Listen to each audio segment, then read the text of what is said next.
All right, question of the day. What is your favorite spooky themed game? And yes, I am wearing a little bit of Beard Dark because I have on my Macho Man Randy Savage costume, thanks to Jeff Rademacher, one of the greatest guys on the planet, who gave me this a couple years ago. And I did go as the Macho Man Randy Savage tonight. Oh yeah, freak out, monsters and madness everywhere. Anyway, we're talking about Spooktacular today, so tell me your favorite horror-themed game in the comments below, because Spooktacular is a classic instantly in my book. Wasn't supposed to say that till the final thoughts because that's kind of a spoiler, but my gosh, what a fantastic game. But it's an instant classic because it takes the genre of, campy horror movies, 80s horror movies, 70s horror movies, 50s horror movies, and you get to play not as the characters trying to escape the monsters, but you get to play as the monsters themselves trying to devour your victims. So let's take a look at how it plays, a quick overview, and we'll come back up and talk final thoughts.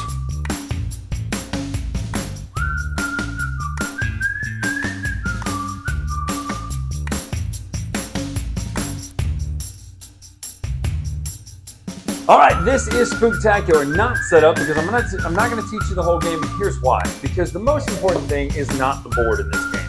I know that's important. You obviously have to have a board to have a board game. I do want to show you. Doors matter and the number here matters. Everything else is beautiful art, okay? Just so you know, you're in a movie theater, horror movie theater, right? Only the best, with fantastic art. And that's the main part about this, with a scoreboard around the outside. Now, the main purpose of the game, though, is for all of these different spooktacular monsters and evil people. You got a car, a gym fanatic, a clown. We're going to talk about that because all of these, that's right, every one of these is a different monster that plays asymmetrically different than anyone else. Now, you have your difficult ones that are advanced. You have ones that are more easy to play, like Doombox. You have ones like Devil's Game, which are also easy. And then you have intermediate, like Killtron 3000. You have any genre here of murdering, masterful, evil bad guys. But I want to show you the main kind of purpose here. Let's start with an easy one. So here's how you play. Your setup is based on this right here. They'll tell you to get 5 basic cards and your 3 unique cards that are unique to this particular monster or character. You're going to place the Outlander in any room. 2 is Devour. 3 is draw 3. So devour is what you can do on your turn to, you're going to take in these meeples. And the meeples are different colors.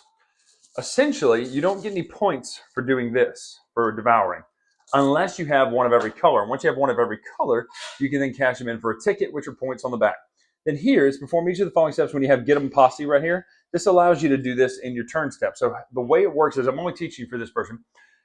You'll follow the turn steps for your character. Everybody's is different. You'll notice that. Like that one's got a whole lot of steps because that's a 4-pack of wolf pack monsters.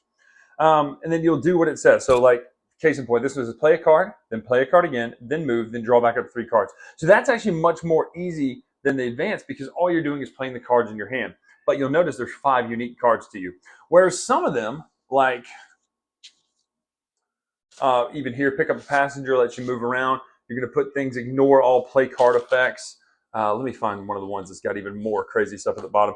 Here, rise from the depths. You're going to count the number of cards in your discard pile. Here, you've got special powers, the doctor's triggering traps, all sorts of stuff. But essentially, you're going to figure out how to play by following the turn steps. That's really it. You'll spook, and when you spook, you'll run people out of the rooms. And when you do that, you'll count the doors, and you'll move a character, a meeple out of each door. For each meeple you move out of a door, you get points, typically, unless you have a special power. You'll play until someone hits a certain number of points, or until all the tickets are run out. Then you'll count points. Person with the most points wins the game.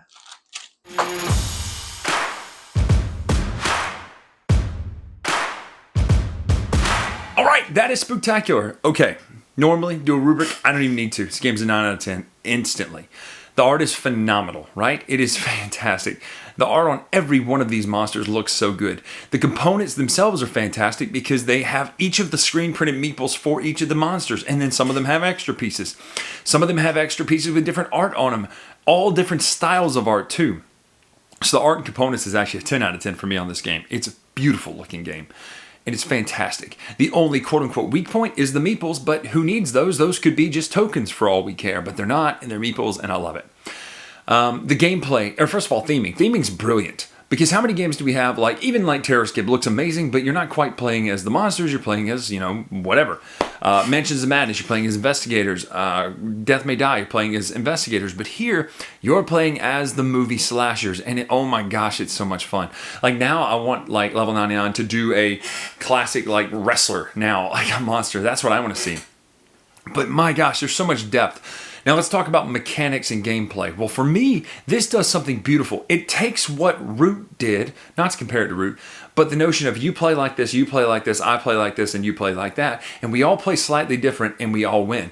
Now the beauty of this is, you don't have to spend 4 hours teaching this game and go, well, now you play like this. Now that's way different than how you play.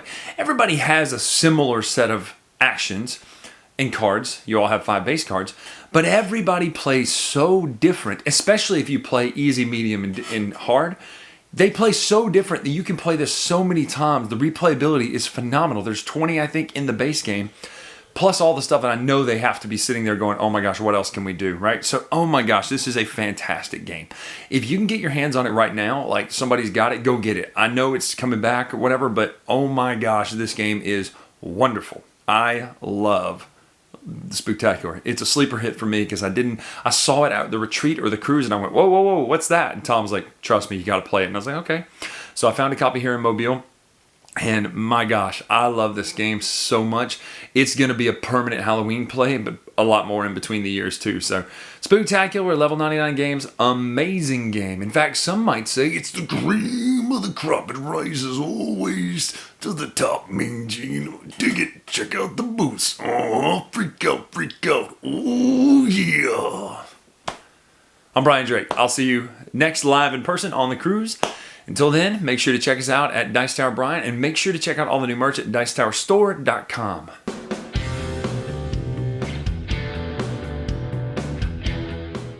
Hey everybody, thanks for watching another video from the Dice Tower. Hey, you want to learn more about us, communicate with us? We have a Facebook group, we have a Discord channel, lots of different ways to get involved with the Dice Tower. You can find that in our Linktree link below. So just click that, it will take you and you can communicate with us on Facebook, join our Facebook groups. There's lots of cool things that you can find and become part of the Dice Tower.